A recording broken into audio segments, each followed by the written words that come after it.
Todo empezó en una habitación de hotel que no reservé yo. Era un sábado por la tarde en Valencia, y le había dicho a Javier que iba con las chicas de la oficina a un evento de networking. Una excusa tan pobre que me daba vergüenza repetirla, pero funcionó. Él se lo creyó sin preguntar. La habitación era sencilla, cama doble, una botella de vino abierta encima de la mesita, y una nota escrita a mano: quiero verte reír otra vez. Era de Álvaro, claro. A esas alturas, las sonrisas que compartía con él eran más reales que las que forzaba en casa.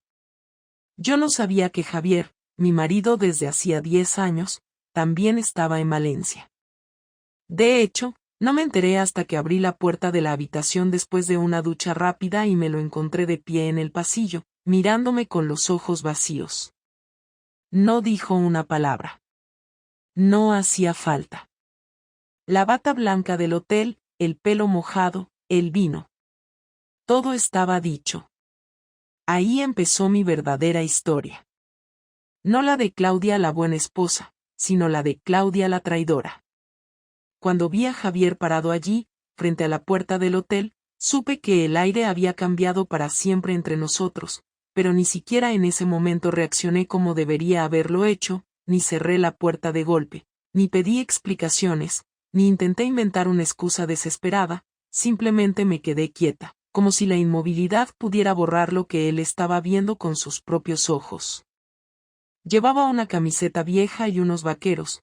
Tenía una pequeña bolsa de deporte colgada del hombro y los ojos rojos, no sé si de la rabia, del cansancio o de una mezcla de todo, porque Javier nunca fue de los que lloraban fácilmente y menos delante de alguien, ni siquiera de mí, pero esa noche parecía un hombre completamente distinto, como si algo dentro de él ya se hubiese roto antes de que yo siquiera pronunciara una palabra. ¿Quién es?, preguntó en voz baja, como si realmente necesitara oírlo de mi boca, como si aún quedara una mínima posibilidad de que todo aquello no fuera lo que parecía, de que Álvaro no estuviera a solo unos metros, esperando dentro, tal vez todavía en la ducha, tal vez sentado en la cama que hace unos minutos había compartido conmigo. No supe qué decir. Durante unos segundos absurdos pensé en negarlo todo, en inventar una historia torpe sobre un error de reserva, sobre haber encontrado la habitación así y no haber querido molestar a recepción para cambiarla. Pero era ridículo, era tan evidente que ni siquiera yo, con toda mi desesperación, habría podido sostener esa mentira más de 30 segundos. Bajé la mirada al suelo, no porque me sintiera avergonzada en ese momento, sino porque no tenía ni una sola palabra que ofrecerle, ni un argumento que valiera la pena. ¿Quién es?, repitió, esta vez más fuerte, y yo, como una idiota, seguí callada, como si con el silencio pudiera retrasar lo inevitable. Entonces Javier empujó la puerta sin esperar permiso, caminó 2 pasos dentro de la habitación y miró alrededor. Vio la botella de vino abierta, vio mi ropa doblada en la silla, vio la nota encima de la mesita y, sobre todo, vio a Álvaro salir del baño con el torso desnudo y el pelo todavía mojado, frotándose la cabeza con una toalla como si todo esto fuera una película absurda y no la ruina completa de una vida entera. El momento en que Álvaro y Javier cruzaron miradas fue probablemente uno de los más incómodos que he vivido en mi vida. No hubo insultos, no hubo golpes, no hubo ese estallido de violencia que todo el mundo se imagina cuando escucha historias de este tipo. Solo hubo silencio. Un silencio tan frío y denso que parecía que nos faltaba el oxígeno. Álvaro, que hasta entonces siempre había tenido respuestas rápidas y una sonrisa segura para todo, no dijo absolutamente nada. Soltó la toalla sobre la cama, se puso la camisa sin abrochar, sin mirar ni a Javier ni a mí, salió de la habitación cerrando la puerta tras de sí. No intentó justificarse. No intentó defenderme. No intentó nada. Javier se quedó de pie en medio de la habitación, con los brazos colgando a los lados del cuerpo, como si no supiera qué hacer con ellos, como si estuviera esperando que yo hiciera algo, que me disculpara, que llorara, que rogara, que hiciera el más mínimo intento de reparar la herida que acababa de abrir en seco entre nosotros, pero no fui capaz. Lo miré y lo único que sentí fue un cansancio absoluto, un vacío que no tenía nada que ver con el amor, ni con la culpa, ni con el arrepentimiento. Era como si todo lo que habíamos construido en 10 años hubiera desaparecido en ese segundo, sin drama, sin lágrimas, simplemente porque ya no había nada que sostener.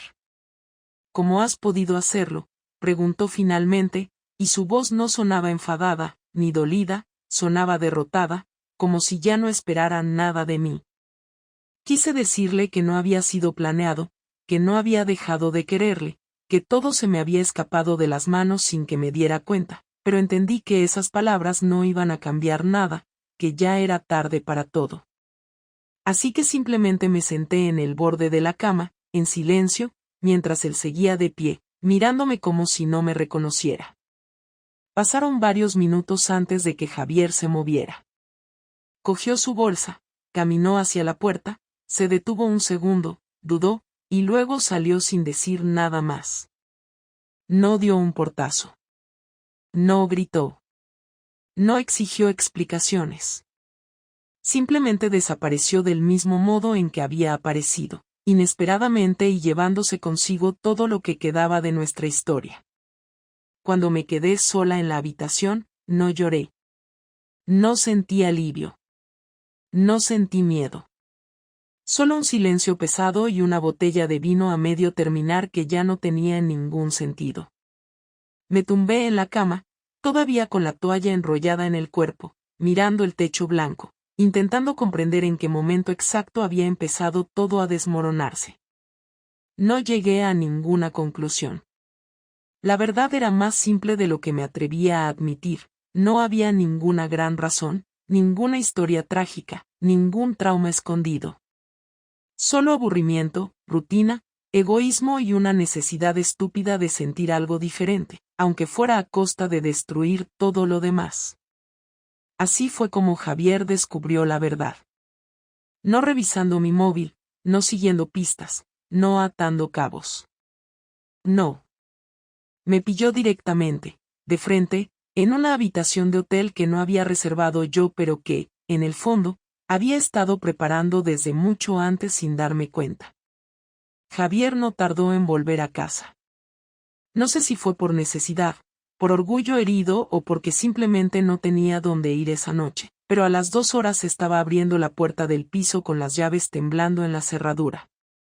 Yo estaba en el sofá del salón, vestida con la misma ropa con la que había salido por la mañana, la cara lavada, el cuerpo helado. No puse ninguna excusa, no inventé ningún discurso, no me levanté siquiera para recibirle. Javier dejó la bolsa junto a la puerta, se quitó la chaqueta de un tirón y vino directo hacia mí, con los ojos inyectados de rabia contenida, pero todavía sin levantar la voz. Se sentó en el sillón de enfrente, me miró unos segundos como si estuviera tomando impulso y luego soltó la pregunta que yo sabía que vendría pero que igual me partió en dos.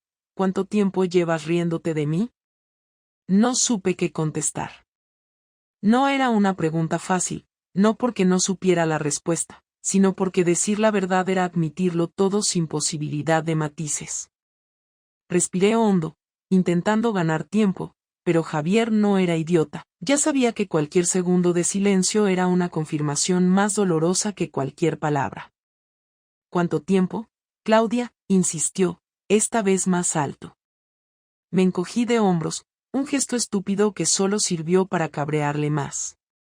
Se levantó de golpe, moviendo el sillón hacia atrás, y caminó de un lado a otro del salón como un animal encerrado. ¿Ha sido solo esta vez o llevas meses viéndote con él?, preguntó, deteniéndose frente a mí con los puños cerrados a los lados. Esta vez no dudé. Unos meses, dije, sin adornarlo, sin ponerle excusas baratas de momentos de debilidad o de que fue algo sin importancia. Javier soltó una carcajada seca, una risa que no tenía ni rastro de humor, y se pasó las manos por el pelo, como si quisiera arrancarse la rabia de dentro. ¿Y qué? ¿Te aburrías? Yo no era suficiente. Querías un poco de emoción mientras yo trabajaba para pagar esta casa. Escupió las palabras como si le dolieran en la boca. Me mordí el labio para no llorar. No porque quisiera parecer fuerte, sino porque llorar habría sido un insulto en ese momento. No era yo quien tenía derecho a las lágrimas. Javi, no fue planeado, empecé, pero él levantó la mano, cortándome en seco. No me llames así. No quiero que vuelvas a usar mi nombre como si todavía fueras parte de mi vida, dijo, y sentí un nudo apretándome la garganta. Me eché hacia adelante en el sofá, apoyando los codos en las rodillas, intentando explicarlo todo de golpe, como si pudiera arreglar algo, como si todavía existiera alguna posibilidad de no perderlo todo. No dejé de quererte. No fue por falta de amor. Es que me sentía vacía, me sentía invisible, y cuando Álvaro me prestó atención, no supe ponerle freno. No supe decir que no, solté, la voz temblando. Javier me miró con una mezcla de asco y pena que me revolvió el estómago. ¿Te sentías invisible? ¿Y esa es tu excusa? Tú sabes lo que es sentirse invisible trabajando 12 horas para que tú tengas todo lo que quieres y llegar a casa y ver que ni te molestas en preguntarme cómo estoy. ¿Sabes lo que es pensar que estás construyendo una vida juntos y descubrir que para ti todo eso no vale una mierda? Su voz subió de volumen hasta casi gritar y luego se desplomó en un susurro lleno de odio. Se dejó caer otra vez en el sillón, esta vez como si le hubieran arrancado toda la energía de golpe. No lo hice para hacerte daño, dije, sabiendo que sonaba patético. Javier se frotó los ojos con fuerza, como si intentara borrar el cansancio y la decepción que se le acumulaban en la cara. Pero lo hiciste, contestó, sin mirarme. Me jodiste la vida, Claudia. Me hiciste sentir como un imbécil, como un idiota que ni siquiera se daba cuenta de que su mujer se estaba tirando a otro mientras él hacía horas extra para pagar las vacaciones de verano. Me mordí la lengua para no pedir perdón, porque sabía que lo siento, era tan inútil como intentar tapar una grieta con un trozo de cinta adhesiva. Había cruzado una línea de la que no se volvía, y los dos lo sabíamos. Pasaron varios minutos en silencio. Solo se escuchaba el zumbido del frigorífico y el tráfico lejano de la calle. Finalmente, Javier se levantó, cogió su bolsa y miró hacia la puerta. Antes de salir, se giró una última vez. No quiero verte. No quiero oírte. No quiero saber nada de ti durante una buena temporada, dijo con una calma que daba más miedo que si hubiera gritado. No voy a destrozarlo todo ahora. No delante de los vecinos, no como si fuera un cabrón histérico, pero te juro que no voy a perdonarlo. No ahora. No dentro de un mes. No sé si alguna vez podré. Y se fue, cerrando la puerta con un golpe seco que sonó más definitivo que cualquier palabra. Me quedé sola en el salón, mirando la puerta cerrada, sabiendo que no había marcha atrás. Que por mucho que intentara justificarlo, explicarlo, adornarlo, ya había destruido lo único que realmente importaba. Durante los días siguientes no supe absolutamente nada de Javier. Ni un mensaje, ni una llamada, ni una carta en la mesa. Su ausencia era tan brutal que por momentos me preguntaba si se había evaporado de la ciudad, si había cogido el coche y se había largado a cualquier otro sitio donde yo no existiera. Intenté mantener la rutina, ir a trabajar, hacer la compra, poner la lavadora, pero cada movimiento me recordaba que el silencio que llenaba el piso no era normal, no era temporal, era el principio de algo mucho peor. No imaginaba que Javier no se conformaría con desaparecer de mi vida, sino que estaba planeando devolverme el golpe de una manera que ni en mis peores escenarios había previsto. La primera señal llegó un viernes por la tarde, cuando recibí una llamada del banco. Contesté sin pensar demasiado, esperando una gestión rutinaria, pero la voz al otro lado sonaba tensa. Me preguntaron si había autorizado una transferencia de una cantidad importante de nuestra cuenta conjunta hacia otra entidad. Tardé unos segundos en procesarlo y cuando pedí detalles, casi se me cayó el teléfono de las manos. Javier había vaciado la cuenta. Todo nuestro ahorro de años, todo el dinero que habíamos ido guardando para el futuro, para las vacaciones, para imprevistos, había desaparecido en un solo movimiento. No quise parecer desesperada delante del operador, así que me limité a pedir que me enviaran la documentación y colgué con las manos heladas. No hacía falta ser muy lista para entender que eso era solo el principio. Aquella misma noche, al llegar a casa, encontré un sobre en el buzón. No llevaba remitente. Dentro había un solo folio, impreso con letras grandes: no te preocupes, aún queda mucho por repartir. No hacía falta que firmara. Sabía perfectamente que era de Javier. Sabía que había empezado su venganza, que no iba a conformarse con marcharse en silencio. Iba a desmontar mi vida pieza por pieza y lo peor de todo es que tenía todas las herramientas para hacerlo. A los 2 días, comenzaron los problemas en el trabajo. Una mañana, mi jefa me llamó a su despacho con cara seria. Cerró la puerta y me lanzó una carpeta sobre la mesa. Eran capturas de pantalla. Capturas de mensajes que había enviado a Álvaro desde mi correo corporativo. No eran explícitas, no decían nada abiertamente comprometedor, pero dejaban claro que existía algo más que una relación laboral entre nosotros. Mi jefa, que hasta entonces siempre había sido cordial conmigo, me miraba ahora como si no me conociera. Me preguntó, casi sin ganas de escuchar la respuesta, si podía explicarlo. Balbuceé algo sobre malentendidos, sobre conversaciones privadas que se habían sacado de contexto, pero sabía que era inútil. Lo que Javier había hecho era muy simple. Había buscado la manera de convertir un error personal en un problema profesional. Y lo había conseguido. Me suspendieron de empleo mientras investigaban el asunto. Eso en la práctica significaba que estaba en la calle, que mi reputación, tan trabajada durante años, se había ido a la mierda en 2 días. Salí del edificio con una bolsa de papel bajo el brazo y una sensación de vacío que me quemaba el pecho. No tenía trabajo, no tenía dinero y no tenía ni idea de hasta dónde pensaba llegar Javier. El siguiente golpe fue más personal. La familia. De repente, mis padres, que siempre habían adorado a Javier, dejaron de responder a mis llamadas. Mi hermana pequeña, con la que hablaba todas las semanas, empezó a dejarme los mensajes en visto. Mi primo Sergio, el que siempre organizaba las cenas familiares, canceló la invitación que ya me había mandado para el cumpleaños de su hijo. No tardé en descubrir por qué. Javier había enviado una carta a todos ellos. Una carta escrita a mano, donde relataba, con lujo de detalles, mi infidelidad, mi desprecio por nuestra vida en común, mi traición calculada. No pidió piedad, no pidió comprensión, solo contó la historia tal como la había vivido, dejando que cada uno sacara sus propias conclusiones. Lo peor fue cuando entendí que no les había mentido. Todo lo que decía era verdad. No había adornado nada. No había exagerado. No había añadido dramatismo. Solo había contado la verdad que yo me había empeñado en ocultar, la verdad que ahora me estallaba en la cara con más fuerza de la que jamás habría imaginado. Durante semanas viví en una especie de limbo. No salía más de lo necesario. No podía mirar a la gente a los ojos.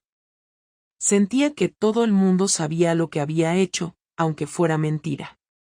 Cada vez que alguien me miraba en el supermercado o en el portal, pensaba que sabían que era la mujer que había destrozado su matrimonio por un polvo barato en un hotel de Valencia. Perdí peso. Dejé de dormir más de 3 horas seguidas. Me convertí en una sombra de mí misma. Una tarde, cuando pensaba que ya no podía caer más bajo, recibí un mensaje de Javier. No era un insulto, ni una amenaza. Solo una frase seca: nos vemos el martes a las 6. No faltes. No decía dónde, pero supe enseguida que se refería al bufete de abogados donde habíamos ido una vez para firmar el seguro del hogar. Era su manera de decirme que el final estaba aquí. Que íbamos a poner en papel lo que ya era un hecho. Me senté en el suelo de la cocina, el único sitio de la casa que todavía no me recordaba a él, y lloré. Lloré de rabia, de vergüenza, de miedo. No por perderle. Eso ya lo había perdido hacía mucho. Lloré por haber sido tan estúpida, tan arrogante, tan incapaz de ver que Javier no era el tipo de hombre que se limitaría a marcharse y olvidarme. Era el tipo de hombre que sabía exactamente cómo destruirme sin ensuciarse las manos, dejándome sola frente al espejo con la única persona realmente responsable de todo esto, yo misma. El martes llegué al despacho de abogados con casi media hora de adelanto. No porque tuviera ganas de verle, sino porque ya no tenía nada mejor que hacer. Me senté en una de las sillas de la sala de espera, moviendo nerviosamente las llaves en las manos, intentando no pensar en todo lo que había perdido, en todo lo que estaba a punto de perder definitivamente. Cuando Javier llegó, ni siquiera me miró. Se acercó al mostrador, habló con la secretaria y se sentó en el extremo opuesto de la sala, como si compartir el mismo espacio ya fuera demasiado para él. Vestía una camisa azul clara, unos vaqueros y unas deportivas blancas. Parecía más joven, más ligero, como si librarse de mí le hubiera quitado 20 kilos de encima. Yo, en cambio, sentía que llevaba encima todo el peso del mundo. Nos hicieron pasar a una sala pequeña, sin ventanas, con una mesa blanca en el centro y 2 carpetas colocadas frente a cada silla. Javier se sentó primero. Yo lo hice después, sin saber muy bien si debía decir algo o quedarme callada. Durante un rato solo se escuchó el ruido de las hojas de los documentos que hojeábamos sin mucho interés. Entonces, Javier rompió el silencio. He preparado el acuerdo con mis condiciones, dijo, sin levantar la vista de los papeles. Si no estás de acuerdo en algo, lo hablamos aquí y ahora. No quiero perder más tiempo contigo de lo necesario. Cogí la carpeta y la abrí. No me sorprendió lo que leí. Javier no quería nada mío. No pedía compensaciones. Solo quería el piso, que era de su familia, y asegurarse de que yo no pudiera reclamarle absolutamente nada en el futuro. Tampoco había ninguna cláusula especial, ninguna humillación gratuita escondida entre los párrafos. Era un acuerdo limpio, seco, como quien liquida un negocio que ya no tiene sentido mantener. Firmar aquello era firmar el final de nuestra historia. No iba a pelear. No tenía fuerzas ni motivos. Está bien, dije en voz baja, sin apartar la mirada de los papeles. Javier asintió, como si fuera lo que esperaba. Entonces firma, indicó, empujándome un bolígrafo. Agarré el bolígrafo con la mano temblorosa y firmé donde me señaló.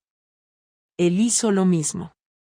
Cuando terminamos, la abogada, que había estado en silencio todo el rato, recogió las carpetas y nos dejó solos, diciéndonos que en unos días nos llamarían para ratificarlo en el juzgado. Javier se levantó de inmediato, pero antes de salir, por primera vez desde aquella noche en Valencia, me miró directamente a los ojos. ¿Sabes qué es lo peor de todo?, preguntó, con una voz tan seca que casi no reconocí. No respondí. Solo me quedé ahí, esperando que me soltara lo que llevaba dentro. Que ni siquiera te odio, continuó. No mereces ni eso. Te has convertido en alguien que me da pena. Me dolieron más esas palabras que cualquier insulto que pudiera haberme lanzado. Intenté mantener la compostura, pero me sentí desplomarme por dentro. Javi, empecé, pero él negó con la cabeza, como si ni siquiera quisiera oír mi voz. No. No intentes arreglar nada. No quiero tus disculpas, no quiero tus explicaciones, no quiero saber tus motivos. Me da igual si estabas triste, si te sentías sola, si buscabas algo que yo no te daba. Todo eso dejó de importarme la noche en que abriste esa puerta de hotel y me miraste como si yo fuera un estorbo en tu vida. Me mordí la lengua para no llorar. No iba a darle el gusto de verme romperme delante de él. Javier respiró hondo, como si estuviera a punto de decir algo más, pero finalmente se giró y caminó hacia la puerta. La abrió, dudó un segundo, y luego se marchó sin mirar atrás. Me quedé sola en aquella sala, con el eco de sus palabras retumbando en mi cabeza, preguntándome en qué momento había dejado de ser su todo para convertirme en su nada. Cuando salí del despacho, no tenía a dónde ir. No quería volver al piso vacío, no quería enfrentarme a las cajas medio hechas, a las paredes que ahora parecían ajenas. Caminé sin rumbo durante horas, cruzando calles y parques sin saber muy bien hacia dónde me dirigía. Pensaba en las veces que había culpado a Javier de mi infelicidad, de mi vacío, de mi sensación de rutina, y me daba cuenta de que nada de eso había sido culpa suya. Yo era la única responsable. Yo había elegido romper algo que todavía podía haberse salvado, algo que solo necesitaba un poco de esfuerzo, de sinceridad, de paciencia. Pero en vez de luchar, preferí buscar atajos, excusas, huidas rápidas que ahora me dejaban sola en mitad de una ciudad que de pronto me parecía desconocida. Esa noche no dormí. Me senté en el suelo del salón, rodeada de cajas abiertas, de ropa amontonada, de recuerdos que ya no tenían dueño. Pensé en llamarle. Pensé en escribirle una carta. Pensé en pedirle una última oportunidad. Pero sabía que sería inútil. Javier no era de los que daban segundas oportunidades cuando alguien les fallaba de verdad. Lo había perdido. No por una noche en un hotel, no por unos mensajes a escondidas, sino por algo mucho más profundo, la confianza. Y eso, una vez roto, no se reconstruye con palabras bonitas ni con lágrimas. Acepté entonces que el matrimonio estaba muerto. No quedaba nada que salvar. Nada que negociar. Solo quedaba recoger los pedazos, asumir las consecuencias y aprender a vivir con la culpa, el arrepentimiento y el vacío que yo misma había creado. Pasaron las semanas y mi vida se fue quedando reducida a una rutina gris de la que no podía salir. Me mudé a un piso pequeño en las afueras de Salamanca, un lugar frío, con paredes demasiado blancas y un silencio tan denso que a veces llegaba a pensar que me iba a volver loca. No tenía trabajo, apenas mantenía contacto con mi familia, y cada vez que intentaba rehacer mi vida, sentía que arrastraba un peso invisible que nadie más veía pero que estaba ahí, recordándome cada segundo lo que había hecho y todo lo que había perdido por mi culpa. No culpaba a Javier, no culpaba a Álvaro, no culpaba a nadie más que a mí misma. Me había creído que podía jugar con todo lo que habíamos construido juntos sin consecuencias, que podía permitirme una aventura, un desliz, una escapada, y luego volver como si nada hubiese pasado. Pero no era así. La realidad me había golpeado de frente y no había ninguna red que amortiguara la caída. No volví a saber de Javier en meses. Un día me crucé con una amiga en común en el supermercado, una de esas personas que solía venir a cenar a casa los sábados. Me saludó con una frialdad cortante, pero aún así, después de unos minutos de conversación forzada, me dijo que Javier estaba bien, que había cambiado de trabajo y que estaba saliendo con alguien. Me alegró saberlo, aunque me doliera. No porque quisiera recuperarlo, no porque guardara la ilusión de volver a estar juntos, sino porque al menos uno de los dos había logrado seguir adelante. Yo, en cambio, no conseguía pasar página. Cada vez que conocía a alguien nuevo, cada vez que intentaba empezar algo, recordaba la mirada de Javier en aquella sala de abogados y me bloqueaba. No porque todavía le amara, sino porque entendía que había dejado una huella en alguien de una manera que no se borra ni se arregla. Me di cuenta de que nunca había sido del todo consciente de lo fácil que es destruir la confianza y lo imposible que es recuperarla. A veces me preguntaba en qué momento exacto empezó todo a torcerse. No en la noche del hotel, no en los mensajes con Álvaro, sino mucho antes, en los pequeños gestos que había dejado de valorar, en las conversaciones que había dejado de tener, en los momentos en los que elegí callarme en vez de decir lo que sentía. Pensaba que una relación podía mantenerse sola, sin esfuerzo, sin cuidar los detalles. Pensaba que el amor era suficiente. Y no lo era. El amor necesita respeto, sinceridad, compromiso. Todo eso que yo había traicionado sin siquiera darme cuenta. No fue fácil asumirlo. No fue fácil mirar atrás y ver que no había una gran excusa que pudiera justificar lo que había hecho. No podía culpar a la rutina, ni a la falta de pasión, ni a Javier. No podía inventarme una historia triste para justificar mi traición. La verdad era más simple y mucho más dolorosa. Actué como una egoísta. Y ahora estaba pagando el precio. Con el tiempo, entendí que pedir perdón no era suficiente. Que a veces un error no se repara, simplemente se acepta. Que hay daños que no se arreglan con promesas de cambio ni con lágrimas de arrepentimiento. Entendí que el verdadero castigo no era perder a Javier, ni quedarme sin dinero, ni enfrentarme al rechazo de mi familia y amigos. El verdadero castigo era saber que me había fallado a mí misma. Que había traicionado los valores en los que creía. Que había dejado que la peor versión de mí ganara. No sé si algún día podré construir algo nuevo. No sé si algún día podré volver a confiar en mí misma. Lo único que sé es que he aprendido la lección más dura de todas: las decisiones tienen consecuencias, y algunas no se pueden deshacer. No importa cuánto lo lamentes, no importa cuánto supliques, no importa cuánto sufras. Hay líneas que, una vez cruzadas, ya no permiten volver atrás. Hoy vivo con eso. No busco redención, no espero que nadie me perdone. Solo intento ser una persona mejor de lo que fui. Intento no volver a cometer los mismos errores. Y aunque sé que hay heridas que nunca terminarán de cerrarse, al menos he dejado de buscar excusas. He dejado de culpar al mundo, a Javier, a la vida. He aceptado que la única responsable de mi caída soy yo. No sé si Javier me recordará dentro de unos años. No sé si pensará en mí como un error, como una decepción, como un mal recuerdo. Lo que sí sé es que, pase lo que pase, yo siempre recordaré lo que hice. No porque quiera flagelarme, sino porque olvidar sería demasiado fácil, demasiado cómodo. Recordarlo es mi forma de asegurarme de que no volveré a convertirme en la persona que fue capaz de tirar todo por la borda por un momento de debilidad. Esta es la historia de cómo destruí mi matrimonio.